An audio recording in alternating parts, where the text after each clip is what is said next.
Welcome back to Nucida Training. How could you use the Gherkin syntax in TestComplete to edit powerful tests? So, I will show you some of the most useful commands and of course the important grammar of the Gherkin language. Please leave a comment in terms of any questions which we would be happy to answer. Give us a like if this video helps and subscribe to our YouTube channel so you do not miss the upcoming videos with the latest testing news. Inside this scenario folder, I'm going to create this new feature item and let's give it the name login feature. Here, we have this feature file. First, you must remember that in the feature file the first keyword is always feature and the feature file always contains only one feature. If you have another feature then you cannot create a feature here, but you must create another feature file. So, every feature file is dedicated to a single feature of your application and the feature file starts with this feature keyword. The feature description may be a multi-line as well. Okay, it can be a multi-line. So, for example, you can have a multi-line as well. This won't hurt. I'm going to keep the one word and the second one is the scenario keyword. The scenario is something which contributes to the feature. For example, login feature can be tested with the different scenarios. The positive login, which represents a test with a valued username and password and checks if a user can log in. And the negative scenario, which tries to log in with the wrong username and password. Another scenario is when the internet or Wi-Fi is down. The number of scenarios depends on the criticality of your application. So, the description of scenario also could be in multi-line as you see. It won't hurt, but you must keep this in mind that the scenario description cannot start with the result keyword like given, when or then like that. These are the result working keywords. Hence, you cannot write the scenario description with these mentioned result keywords. The same rule is applied with the feature as well. You cannot do this. Otherwise, the system would throw an error. Okay, so restrain yourself from using the reserved Gherkin keyword, given, when, then, and but. These are the so-called result keywords. After the scenario we have the test steps. So, every scenario contains this structure and starts with the given keyword which is nothing but the precondition of an application and when represents the current situation. For example, when user performs some action and then which is nothing but the validation of the test case. Thus, the then keyword indicates the assert of the respective test. Alright, let me write the appropriate scenario here. Let's say we want to test the valid login and the given phrase would be, given app is up and user is on login form. Then the when clause, when a user enters a valid username for instance, I would say ubby, and a user enters a valid password that is, password 123. After that I must write the then part, then user should log in, and the welcome message should display. Here is the scenario to test the login feature. We can also write the negative scenario, which I would like to name as non-valid login. The point is, you can have a set of scenarios depending on the criticality of the feature. Let's have a look at the parameters. These are hard-coded parameters. Let me keep this simple and let me create the step definitions. So, here are the functions associated with the test steps inside this feature file. As you can notice here, the couple of test steps which is, user enters valid username, and this one, user enters valid password, are represented in the script filed, if I go to back here, as argument arg and as a parameter param1. Therefore, the parameter is coming from this file that will come as a parameter which you can use here. Let me print it. I will use the log message to print the parameter param1. Okay, I can create a proper message. I will add the entered username before the param1 and I would write the same for the password paragraph below. I am going to write entered password is and the parameter param1. This parameter 1 is nothing but a hard-coded value which will go inside this function and will print in the console. Let me run this scenario and see the output. As you can see, when the user enters a valid username, ubby, and a valid password like password123, then this is the sentence or the statement which is printed on the console. The entered password is password123, and the entered username is ubby. This is how you pass the hard-coded string value. In terms you would like to pass the integer or the number, all you must do is just write the desired number. So, I do this, just provide the number and press Ctrl Save. Let me run this again and you will see the result. Okay. Run this scenario and let's see again what happens. We got a valid login, and as you can see, when the user enters valid username 15, and this is the result which is printed on a control. The entered username is 15 and the entered password is the other parameter, which is this 10. If you want to pass the hard-coded string, you do it like this. That means provide the string inside the inverted commas, and in terms of numbers then just type that number. But generally, you'd be using the parameters.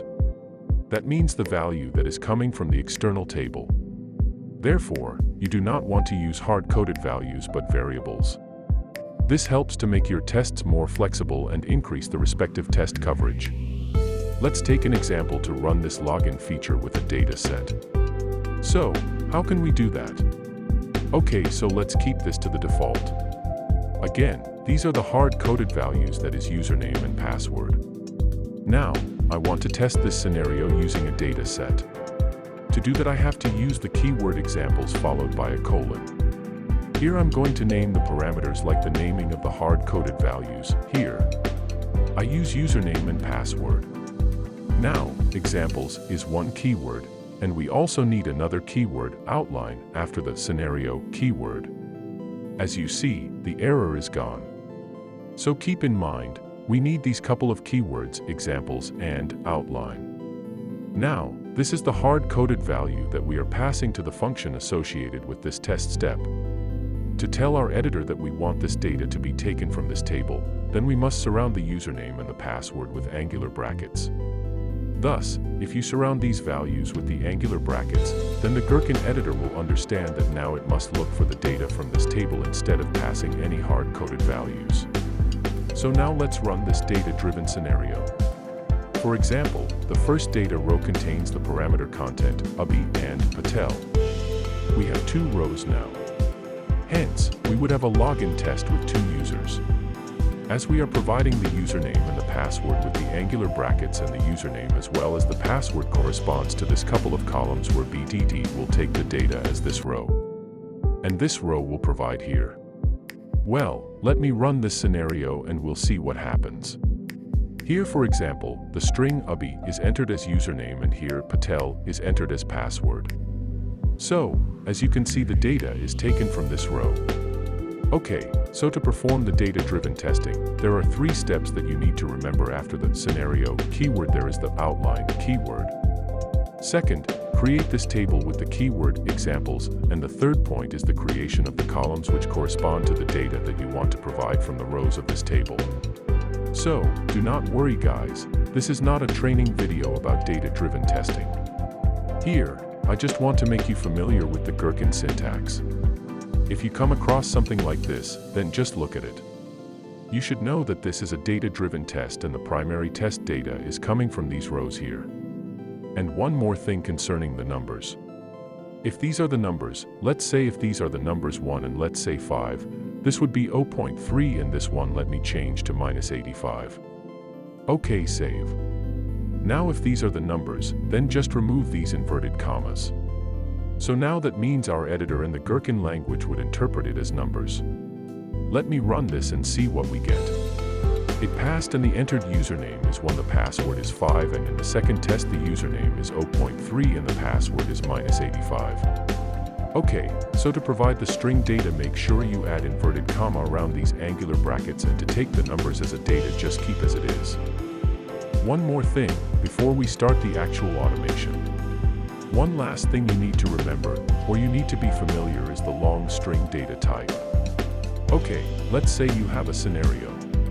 By the way, make sure the keyword scenario starts with an S in uppercase. Thus, the Gherkin keywords are case sensitive. Now, I will write a scenario like, send email with special chars and numbers. Let me write the test step, that is, given app is up and ready to send email, and in the next line, when user types body as. Now you can write the body with the special characters and number by typing these 3 inverted commas, then your text, and at the end you write these inverted commas again like I do. So, for instance, this is the body with special chars and numbers, and user hits send button, then email is sent, and confirmation message is generated. Let me generate the step definition for the newly created scenario. Let me remove this default method. Now, you will type body as in we type the body, and this body we want to print it inside this function. So let me print it. I will say log.message paraparam1 OK.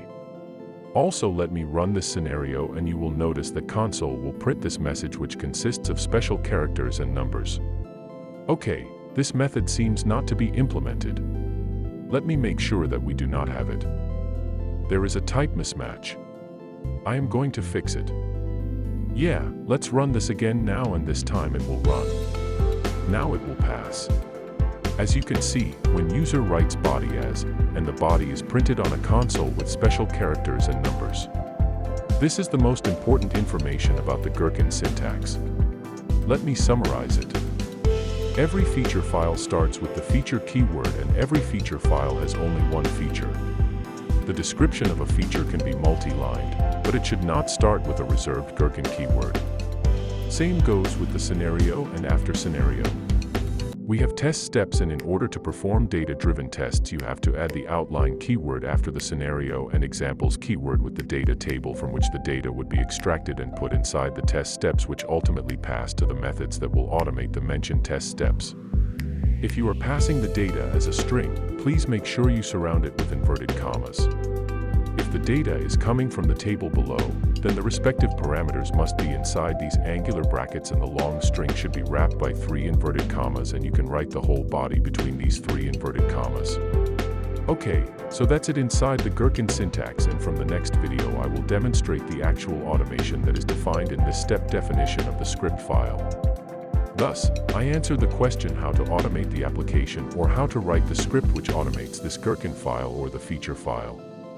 I hope this video helps you to understand the Gherkin syntax. Of course, there will be more videos about this topic. Please leave a comment in terms of any questions which we would be happy to answer. Give us a like if this video helps, and subscribe to our YouTube channel so you do not miss the upcoming videos with the latest testing news. Happy testing, and see you next time.